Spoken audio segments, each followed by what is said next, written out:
প্রায়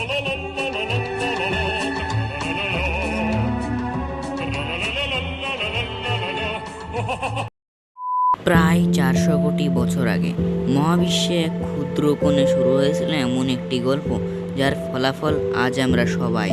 এই গল্প শুধু একটি গ্রহের জন্ম নয়, এটি আমাদের নিজেদের অস্তিত্বের শুরু। চলো সময়ের স্রোত পেরিয়ে ফিরে যাই পৃথিবীর একেবারে জন্মলগ্নে, যখন পৃথিবী ছিল আগুনের একটি জ্বলন্ত গোলক।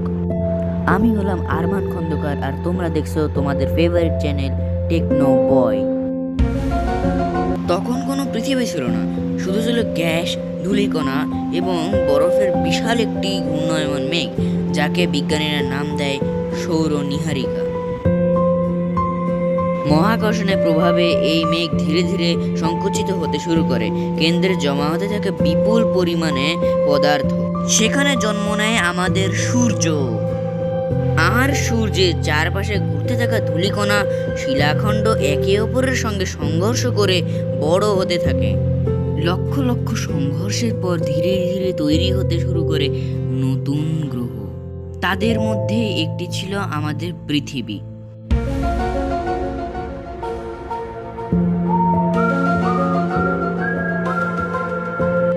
প্রায় 454 কোটি বছর আগে পৃথিবীর জন্ম হয়, কিন্তু এটি মোটেও আগের মতো ছিল না।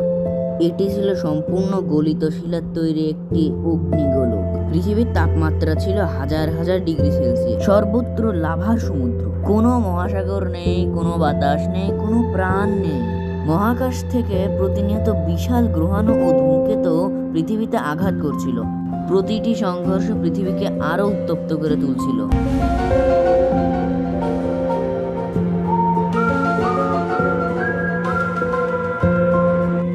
এই সময়টিকেই বলা হয় হেডিয়ান যুগ। এর নাম গ্রিক পুরাণের পাতালকালের দেবতায় হেডিসের নাম থেকে এসেছে। কারণ সেই সময় পৃথিবী ছিল নরকের মতো উত্তপ্ত ও ভয়ঙ্কর। পৃথিবীর ভেতরের ভারী ধাতু যেমন লোহা ও নিকেল গলে কেন্দ্রে ডুবে যায় এবং পৃথিবীর কেন্দ্র বা কোর তৈরি করে। হালকা পদার্থ উপরে উঠে তৈরি করতে শুরু করে প্রাথমিক ভূত্বক।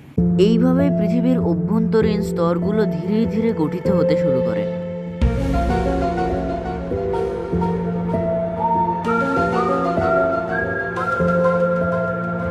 ইতিমধ্যেই আমরা চতুর্থ পর্বে চলে এসেছি। এখন গুরুত্বপূর্ণ কথা হচ্ছে যে হেডিয়ান যুগের সবচেয়ে গুরুত্বপূর্ণ ঘটনা ছিল চাঁদের সৃষ্টি। মঙ্গল গ্রহের প্রায় সমান আকারের একটি মহাজাতিক বস্তু যার নাম থিয়া পৃথিবীর সঙ্গে ভয়াবহভাবে সংঘর্ষে লিপ্ত হয়। এই সংঘর্ষে বিপুল পরিমাণ শিলা মহাকাশে ছিটকে যায়। কয়েক মিলিয়ন বছরের মধ্যে সেই ধ্বংসাবশেষ একত্রিত হয়ে তৈরি হয় আমাদের চাঁদ। যাদের জন্ম পৃথিবীর ভবিষ্যৎ ইতিহাসে গুরুত্বপূর্ণ ভূমিকা রাখবে। আমার গবেষণার শেষ তথ্য এখন বলার সময় এসে গিয়েছে।